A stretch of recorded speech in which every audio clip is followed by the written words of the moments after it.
Coba bayangin deh, seorang prajurit Romawi. Biasanya kan kita kenal mereka karena kehebatannya di medan perang ya. Nah, tapi yang satu ini beda. Namanya justru tercatat dalam sejarah bukan karena kemenangan perangnya, tapi karena satu tindakan damai.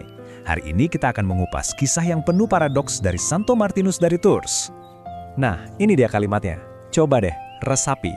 Seorang perwira di tengah-tengah legiun Romawi yang, mesin perang paling dahsyat di zamannya, tiba-tiba bilang begini.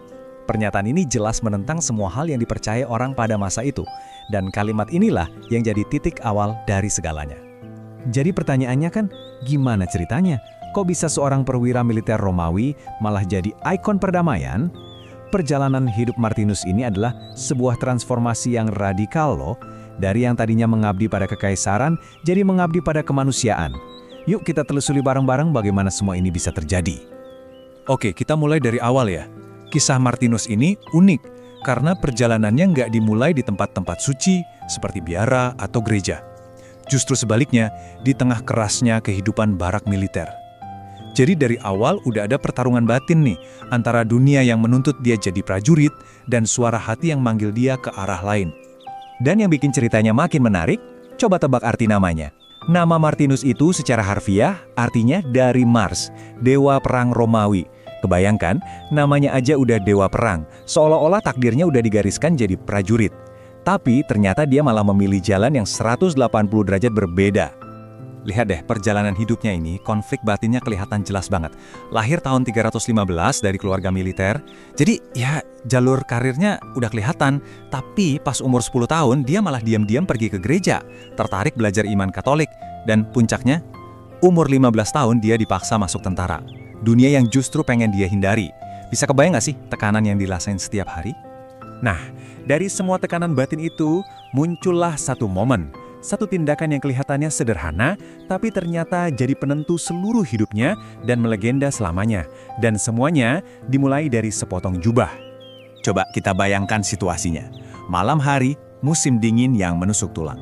Di satu sisi, ada Martinus, seorang perwira Romawi yang pakai jubah tebal dan hangat. Di sisi lain, seorang pengemis yang udah menggigil hebat, hampir mati kedinginan. Dua dunia yang kontras banget ini bertemu di satu titik. Dan dari sinilah sebuah keajaiban lahir. Lalu apa yang dia lakukan? Pertama, dia benar-benar melihat penderitaan si pengemis. Nggak cuma lewat aja. Kedua, dia tarik pedangnya, simbol perang, tapi bukan buat bertarung. Dia pakai buat nyobek jubah tebalnya jadi dua. Ketiga, setengahnya dia kasih ke pengemis itu. Perhatikan, dia nggak ngasih uang, tapi sesuatu dari dirinya sendiri.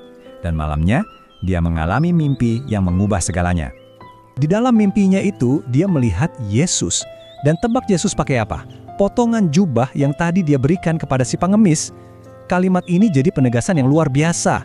Artinya, tindakan kasihnya ke orang yang paling dianggap rendah ternyata dilihat sebagai tindakan kasih langsung kepada Tuhan.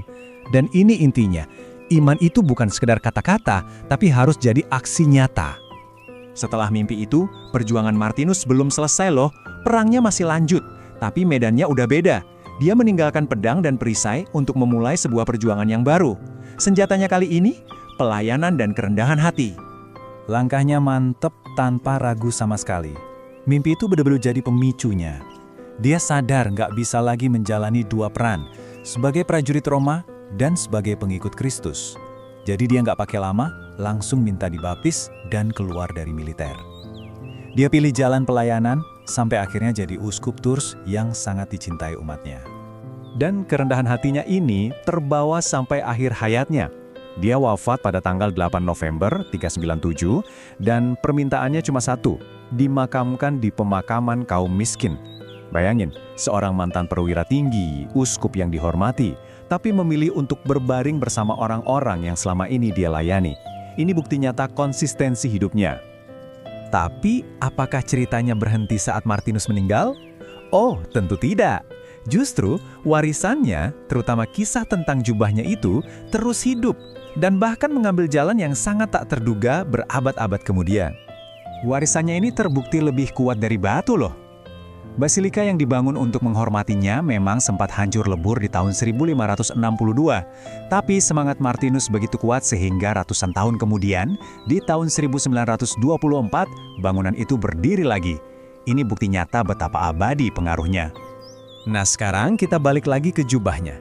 Dan ini bagian yang paling ironis sekaligus menakjubkan. Jubah yang disobek sebagai simbol anti kekerasan justru jadi relikui suci yang disimpan oleh Raja-Raja Frank. Dan parahnya lagi, jubah ini malah dibawa-bawa ke medan perang sebagai jimat pelindung. Bahkan dipakai saat pengepungan Paris. Kebayang nggak?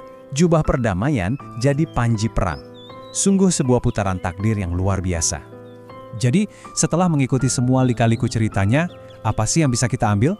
Pertama, kisah ini ngajarin kita untuk melihat Tuhan dalam diri orang-orang yang paling miskin dan menderita. Kedua, iman sejati itu butuh aksi, bukan cuma omongan. Dan yang ketiga, dan ini penting banget, keberanian terbesar itu bukan soal mengangkat pedang, tapi soal punya nyali untuk menurunkannya demi menolak kekerasan. Martinus hanya membelah sepotong jubah, sebuah tindakan yang kelihatannya kecil, tapi dampaknya terasa ribuan tahun kemudian. Ini bikin kita jadi bertanya pada diri sendiri ya kan? Tindakan kecil apa yang bisa kita lakukan hari ini yang mungkin tanpa kita sadari bisa mengubah takdir kita atau bahkan takdir orang lain? Coba deh kita renungkan bersama.